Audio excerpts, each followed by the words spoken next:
Hello everyone. तर पहा, आजच्या व्हिडिओमध्ये आपण पाहणार आहोत वर्ब मधला जो टॉपिक आहे हेल्पिंग वर्ब म्हणजे काय तर सहाय्यकारी क्रियापद.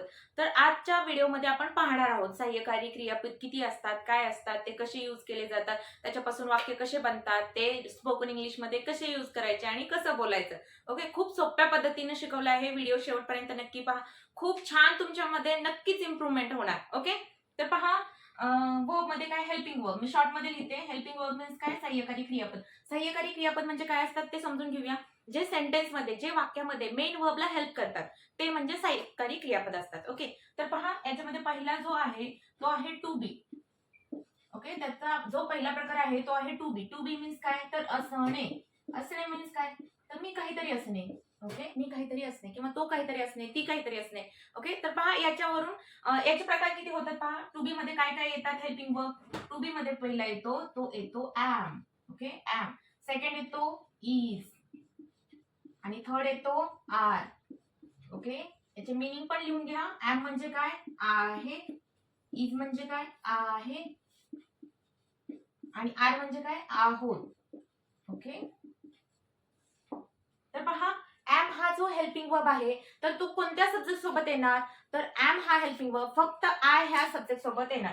आय आणि ऍम सोबतच असतात. आय आणि ऍम सोबतच. ओके, देन इज हा हेल्पिंग वर्ब कोणासोबत येतो तर इज हा helping verb he, she, it आणि नेम म्हणजे काय एकवचनी नामासमोर इज हा हेल्पिंग वर्ब येतो. आणि आर जो हेल्पिंग वर्ब आहे तो अनेकवचनी नामासोबत येतो. तो कोणता पहा, दे आर, ते आहेत, वी आर, आम्ही आहोत, अँड देन यू आर, तू आहे किंवा तुम्ही आहात. ओके, इथपर्यंत क्लिअर आहे. I am, he is, she is, it is, name is, they are, we are, you are. Okay, am is are हे जे तीन क्रियापद आहेत ते आपण वर्तमान काळात यूज करतो. जेव्हा आपल्याला वर्तमान काळामध्ये बोलायचं असतं तुम्हाला तर हे माहिती असेल वाक्यांचे प्रकार. ओके, त्याच्यामध्ये काय तर वाक्य विधानार्थी वाक्य, वाक्य विधानार्थी, त्याच्यामध्ये वाक्य होकारार्थी, वाक्य नकारार्थी आणि दुसरं कुठलं वाक्य प्रश्नार्थी. प्रश्नार्थीमध्ये काय वाक्य हेल्पिंग वर्बने स्टार्ट होणार त्यालाच वर्बल क्वेश्चन असं म्हणतो आणि सेकंड वाला WH फॅमिलीने स्टार्ट होणार. ओके, हे झाले चार प्रकार वाक्यांचे बेसिक आपल्या स्पोकन साठी लागणारे. ओके, सुरुवातीला घेत आहे मी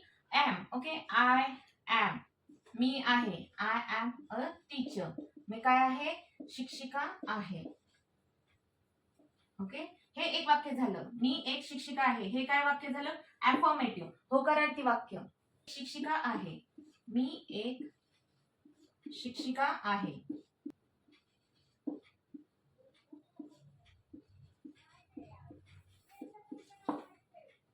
ओके, तर सेकंड सेंटेन्स पहा. सेकंड सेंटेन्स मी आहे हे काय झालं होकार झाला. त्याच वाक्याला आपण म्हणायचं की मी शिक्षिका नाही. कसं बनतं पहा, I am not a teacher, मी एक शिक्षिका नाही.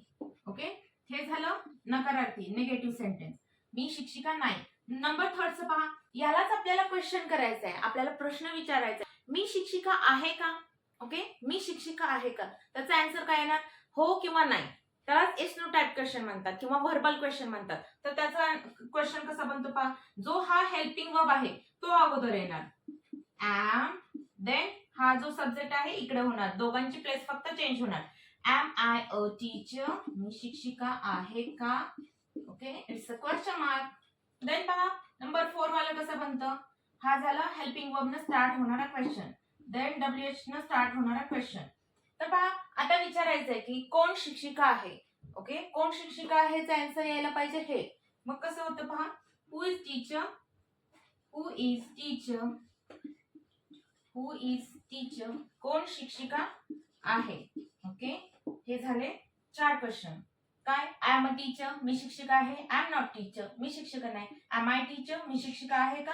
हु इज टीचर, कोण शिक्षिका आहे. Okay, I am carpenter, I am a barber, I am a minister, I am a prime minister, I am a principal. मी गायक आहे किंवा मी गायिका आहे. कसं होणार पहा, I am a singer, I am a singer, मी एक काय आहे गायिका आहे. तर पहा याचं मराठी मीनिंग कसं होतं, मी एक गायिका आहे.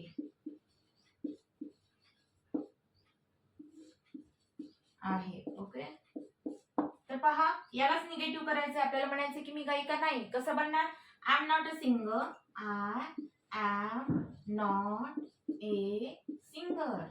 मी गायिका नाही. पहा ऍम न स्टार्ट होणार. Am I a singer. मी एक गायिका आहे का? M I singer. देन पहा कोण गायिका आहे विचारायचंय की काय होणार? Who is singer. Who is singer. कोण गायिका आहे. Okay question mark. इथं पण क्वेश्चन मार्क. हे झाले WH न स्टार्ट होणारा क्वेश्चन आणि हेल्पिंग वर्ब न स्टार्ट होणारा क्वेश्चन. तो मुलगा आहे कसं बनणार पहा. कसं बनतं सेंटेन्स. तो मुलगा आहे म्हटलं की काय? He is a boy. तो मुलगा आहे. देन पहा याच मराठीमध्ये कसं होतं. ही मीन्स काय? तो एक मुलगा आहे. तो एक मुलगा आहे. ओके.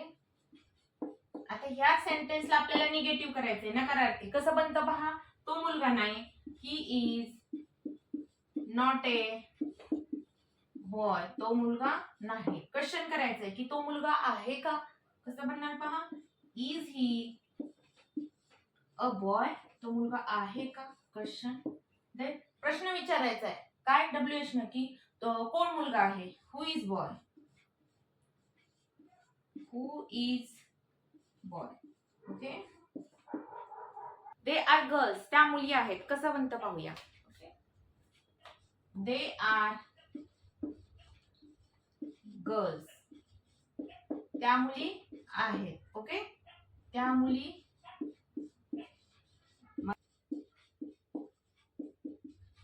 ओके. तर पहा यालाच आपल्याला निगेटिव्ह बोलायचंय. कसं होणार. त्या मुली नाहीत. They are not girls. They are not girls. त्या मुली नाहीत. प्रश्न विचारायचा आहे त्या मुली आहेत का? कसं बनणार. जो हा आर हा हेल्पिंग वर्ब आहे तो येणार अगोदर. Are the girls. Are the girls. त्या मुली आहेत का? ओके. देन विचारायचंय की कोण मुली आहेत. हु आर दे. हु. देन हा helping verb. Who are they. कोण आहेत त्या. ओके. कोण आहेत ते.